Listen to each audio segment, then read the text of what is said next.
meus queridos! Nós estamos aqui para continuar nossa série a respeito do Sermão do Monte, hoje falando do versículo 7. Bem-aventurados os misericordiosos, porque eles alcançarão misericórdia. Nós já estamos no versículo 7 desse estudo, então acredito que nesse momento é plausível que a gente pare e analise uma coisa muito importante. Cada bem-aventurança foi colocada no seu devido lugar por um motivo específico. Elas não estão colocadas nessa ordem simplesmente porque foi uma obra do acaso. Existe um motivo para elas estarem alinhadas dessa forma. Jesus está tentando ensinar às multidões qual é o padrão, qual é o segmento de comportamentos de um cristão. Então, como é que um cristão age quando ele se converte? Quando ele aceita Jesus como Salvador e quando ele começa a viver uma vida que agrada a Deus. A ordem lógica que Jesus usa é o seguinte: primeiro você se converte. Você vai confessar Jesus como seu Salvador e a partir dali você começa a viver uma vida, ou pelo menos tentar viver uma vida que agrade a Deus. Analisando as Escrituras, entendendo melhor sobre o que é o cristianismo, você começa a ver como você é pobre espiritualmente. E é aí onde vem a primeira bem-aventurança. Depois de você perceber a sua natureza, o ser humano se entristece, porque a gente percebe como nós somos diferentes. Os princípios cristãos são diferentes dos valores do mundo. Então você chora pela tristeza de pecar contra Deus, você chora pela maldade do mundo.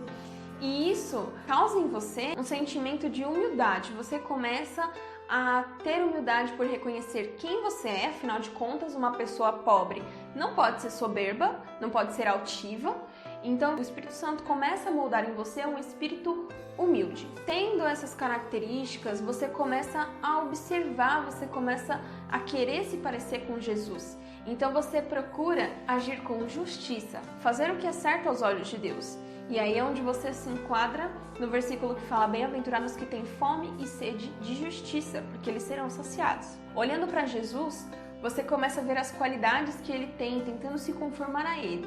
E aí você chega nesse versículo: bem-aventurados os misericordiosos. E nós vamos entender melhor agora o que é então misericórdia. No dicionário Aurélio, a definição de misericórdia é dada como um sentimento de dor com relação a alguém que sofre. É um sinônimo de compaixão ou piedade. Normalmente, a gente costuma ter uma dúvida no que diz respeito à diferença entre misericórdia e graça, porque nós vemos muito esses dois termos na palavra de Deus.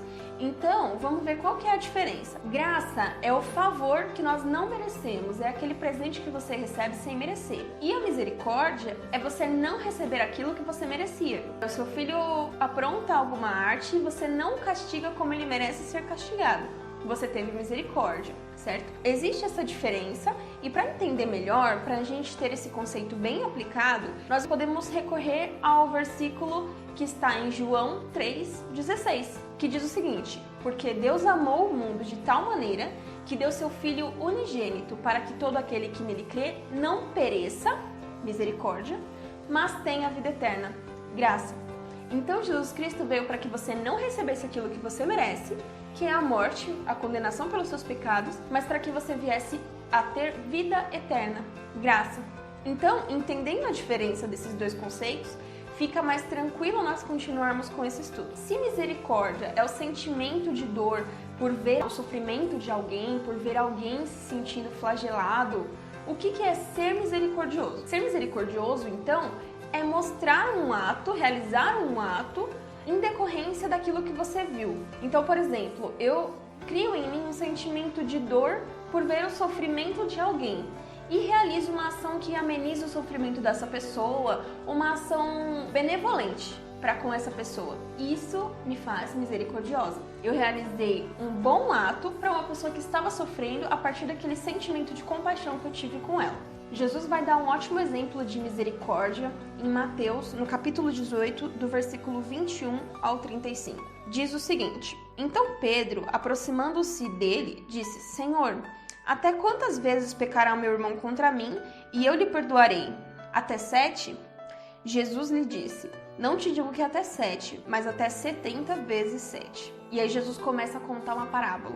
Por isso, o reino dos céus pode comparar-se a um certo rei que quis fazer contas com seus servos. E começando a fazer contas, foi-lhe apresentado um que devia 10.000 talentos. Não tendo ele com que pagar o seu senhor, mandou que ele e sua mulher e seus filhos fossem vendidos, com tudo quanto tinham, para que a dívida fosse paga. Então aquele servo, prostrando-se, o reverenciava, dizendo: Senhor, seja generoso para comigo e tudo te pagarei. Então o senhor daquele servo, movido de íntima compaixão, soltou-o e perdoou-lhe a dívida. Saindo, porém, aquele servo encontrou um dos seus conservos, que lhe devia 100 dinheiros, e lançando mão dele, sufocava-o, dizendo: Paga-me o que me deves. Então seu companheiro, prostrando-se aos seus pés, rogava-lhe, dizendo: Sê generoso para comigo e tudo te pagarei. Ele, porém, não quis.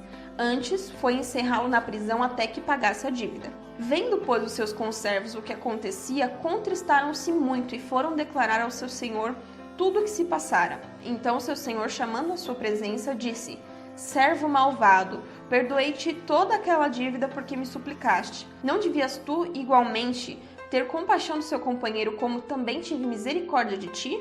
E indignado, o seu senhor entregou aos atormentadores, até que pagasse tudo o que devia. Assim também vos fará meu Pai Celestial, se de coração não perdoares cada um de seus irmãos as suas ofensas. Quando nós lemos essas passagens, nós temos sempre que nos lembrar que no Sermão do Monte, Jesus está falando a respeito de coisas futuras, coisas do reino dos céus. Então, quando Jesus diz o seguinte: vocês precisam ser misericordiosos e vocês serão felizes quando vocês forem misericordiosos, ele tem uma recompensa que é eterna. Por isso essa parábola se encaixa tão bem nesse versículo. Porque nessa parábola, o rei significava Deus.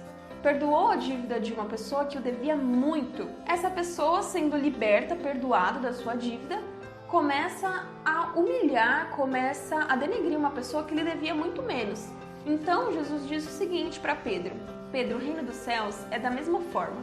Deus perdoa as nossas dívidas e Ele espera que nós façamos o mesmo com os outros. Porém, se nós não perdoarmos as dívidas uns dos outros, os pecados uns dos outros, não formos misericordiosos, também não teremos a misericórdia de Deus. Simplesmente pelo fato de que, se nós fomos perdoados, o que pode nos fazer pensar que nós não podemos ou nós não devemos perdoar o outro? Se Deus perdoou os nossos pecados, que nos levavam à morte, por que nós não podemos perdoar o nosso irmão? Sendo muito mais injustos do que Deus, sendo menos santos do que Ele, como nós poderíamos ter um padrão de qualidade mais alto do que o de Deus? Isso não faz sentido. Então é isso que Jesus quer mostrar. Você precisa perdoar para ser perdoado. Seja misericordioso porque Deus já foi misericordioso com você. Apenas devolva aquilo que você já recebeu um dia. Para entender melhor a seriedade desse versículo, nós precisamos ler Marcos, capítulo 11, do versículo 24 ao 26, onde Jesus vai dizer o seguinte: Por isso, eu vos digo que tudo que pedirdes orando, crede que o recebereis e tê-lo-eis. E quando estiveres orando, perdoai se tendes alguma coisa contra alguém, para que o vosso Pai que está no céu vos perdoe as vossas ofensas. Mas, se não perdoardes, também vosso Pai que está no céu não vos perdoará as vossas ofensas. Nós precisamos entender quão sério é isso. Nós temos direito ao céu porque Jesus pagou todos os nossos pecados. Com isso, nós fomos feitos justos diante de Deus.